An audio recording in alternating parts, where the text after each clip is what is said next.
Hi, my name's Jason Taylor from Change Your Clothes. Now this is the second video we've done, and I know there's been a bit of a gap from the first video we did to now. The problem is it's been a lot of work. We're starting a business from scratch, and I had intended to document everything that had gone on within the business, but unfortunately time has not allowed me. I've been very stressed about trying to get the business going and make sure that we get enough money in to keep our family in food and mortgage being kept paid. So it hasn't been possible to just keep doing this, but hopefully now I should do more regular video posts and also podcast posts where you can listen to what we're doing to try and get a business going from a standing start. So this episode is about the 5 things that you need to do to keep your business rolling and getting in revenue from a standing start.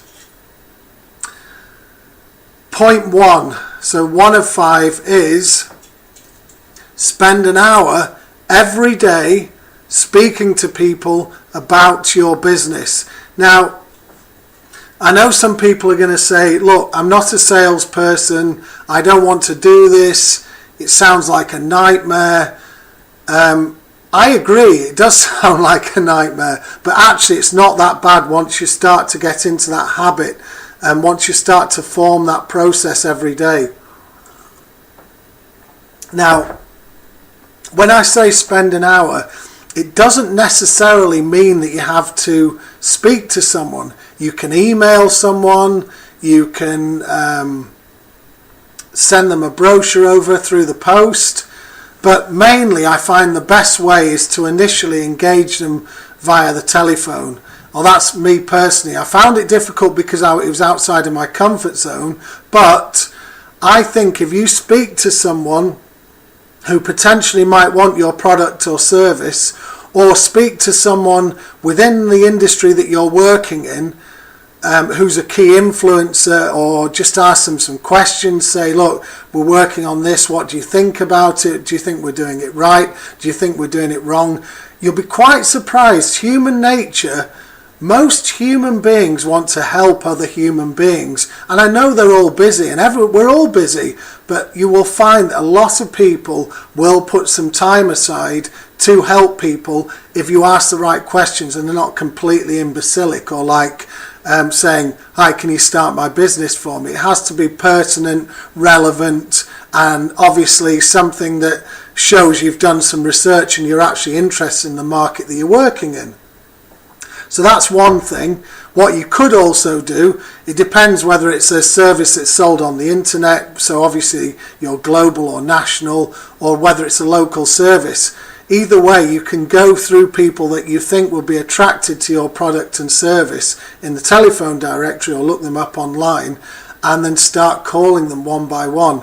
Now, I know this is a bit bizarre, but if you do start, let's use an example. Say, for example, you are working, look at your customer, your target customer is going to be a salon owner.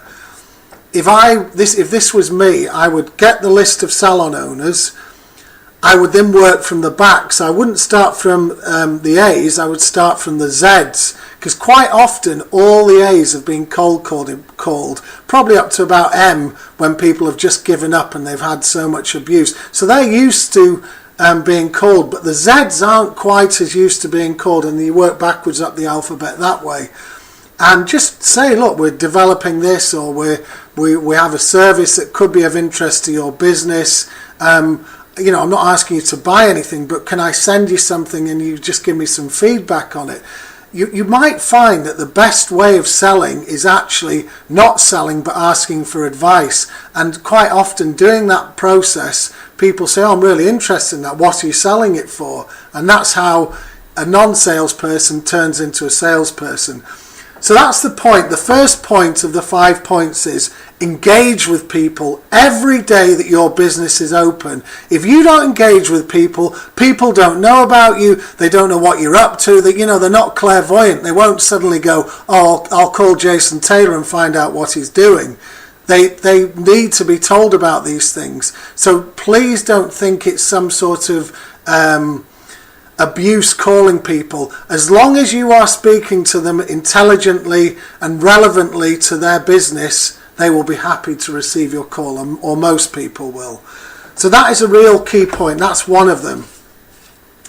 The next point now is I spend 1 hour every day reading copywriting material. And you're going to think, what the hell is he talking about? Well, copy. If you see good copy on a web page, it attracts you to buy things. It attracts you to buy a service or a product. So good copywriting material is absolutely critical to your business, especially if you have a website or you have a sales letter that you send out. It's going to be really important that you have a good understanding of writing good copy. So how do you go about that?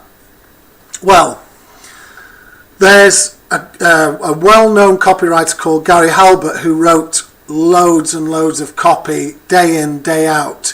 He is a great place to start. If you go and look for his letter, and I'll put the links in at the end of the episode, I will. If you look for his letters, I still can't string a sentence together. You see, this again, I have a fear about doing this, but I'm doing it because I need to get outside of my comfort zone. And if I'm fearful about something, I go after it. That's the only way that I can beat the fear.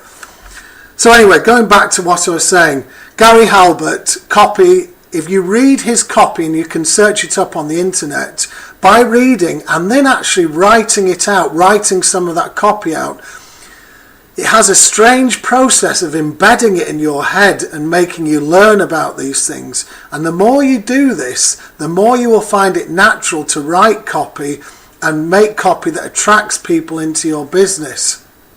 So I would read some books. I would go onto Amazon and do a search on copywriting books. You'll find loads of them there. And I'll also put a list of some of the books that I've read. And as I say, the links to the Gary Halbert letter as well. Now that is critical. Again, it will really help you hone your skills of attracting customers. So that's number 2. Number 3 is I do a weekly review of our marketing material, and that includes our website, any printed material I have, any PDF brochures that we send out, anything like that I will review. The reason for that is because I'm reading about copy skills and I'm writing copy skills out every day. You suddenly start looking at your marketing material and thinking, hold on a second, that sounds ridiculous. Who the hell would buy a service or a product from us if they read that sort of junk?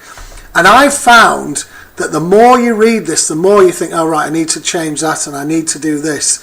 And this is why that sort of review every week is a skill. Maybe in a few weeks' time I'll think, well actually I don't need to do that. I'm quite happy with some of the copy I've got on there. But every week I've read stuff and I've changed it. I thought that doesn't sound right, it doesn't make sense. And also the point of reviewing your marketing material is because you're having daily chats with your potential customers, you will find pain points and information and angles that you've not thought of before about your product or service, and realise that there's some common pain points and problems and issues that your particular industry has, and you can hone your marketing material to reflect that particular angle and attract people in who say, yeah, I recognise that they understand our market, they understand the products that we need, and therefore I'd like to buy off this particular company. So that's the reason for the review of the marketing material. The next one is social media. Now, we have no social media strategy at all. I am a complete dinosaur. I call FaceAche, sorry, see, I'm calling it FaceAche. I call Facebook FaceAche because I remember in our old company there's a lot of people on Facebook, and it's in my eyes a bit of a time waster, particularly if you employ people. Most of the stuff on there as far as I can see, is a little bit tedious. I mean, status, I have a nose today, and stuff like that. It's lots of frivolous comments, and then people airing their dirty laundry in public, slagging each other off, which I don't understand. But anyway, that's my opinion on Faceache and Twitter. But I also recognise it's a fantastic medium for marketing your business. So, in light of this, we are now going to have an aim to make sure, or try and attempt to get 1,000 Twitter followers within 4 months and 500 Facebook likes within 4 months. Now, I've no idea whether it's going to be achievable, who knows, but we are going to try it. So I recognise that social media is a huge influencer to business, particularly if you work in the tech industry. As you know, we're doing apps, mobile apps and web apps, so it's quite key that we engage with that medium. So that's number 4, is building your social media strategy. Now, I know there's other ones like Pinterest and Instagram and all the rest of them. Again, I have to get to grips with that. I have no idea on our strategy yet. In fact, I don't even know how to use the product. So just being straight with you, we might include those in the social media strategy, but at the moment, we won't be. And the 5th one is a tough one. It is stop whining. And I'm guilty of this. The last few months have been a nightmare. It's been a stressful few months.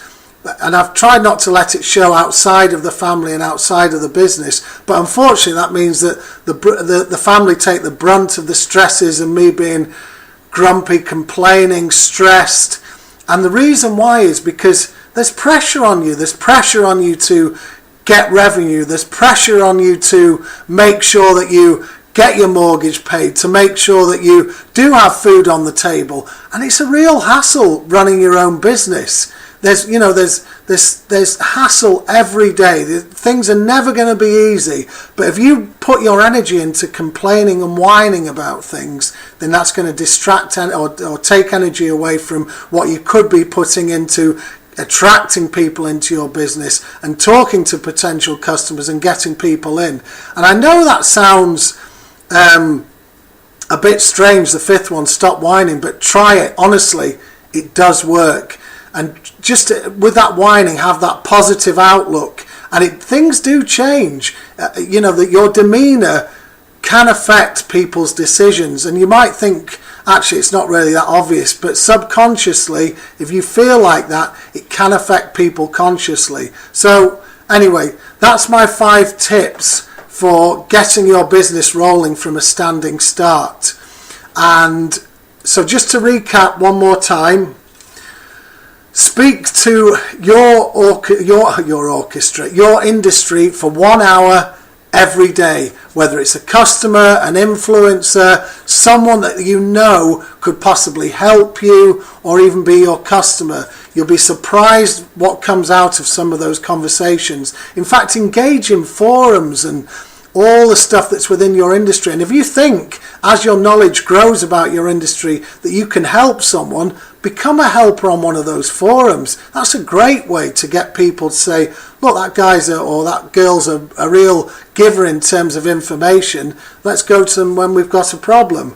Number 2 is spend an hour reading copy material. Basically, write it down as well. It will make you learn better techniques for writing copy. The 3rd one, as I say, was reviewing your own marketing literature, so actually looking at it. Because you're honing your copy skills, you will see avenues, and also because you're engaging with your audience, you will see pain points and issues, and you will see that you can change your copy and attract more people in.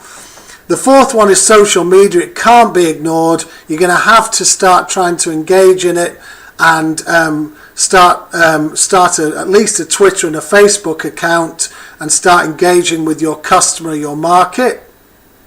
And the 5th one, stop whining. Try and be positive. I know it's very easy to say. I mean, don't get me wrong, I've had a nightmare. I've been probably the world's worst complaining, tedious sod to live with ever.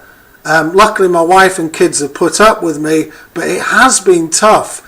And I'm really trying to get into that mindset now of no complaining, even when something goes wrong, to try and think, look, what's the worst that can happen? We just have to address the issue and move on and carry on building. And that's the 5 skills. So if this has been useful, please leave a comment in the reviews and let me know, and obviously we'll keep going. If you think I've missed something or I'm wrong about something, again, put the comments in there. I'd love to hear back from you, and I promise you we will start doing these more often. So once again, my name's Jason Taylor from Change or Close. Thanks a lot for watching or listening, and I hope to be back with you shortly with actually a proper update financially about what's happened with our business, the hassles I've had, and how it's amazing that actually I still have a family around. Thanks for listening. Bye.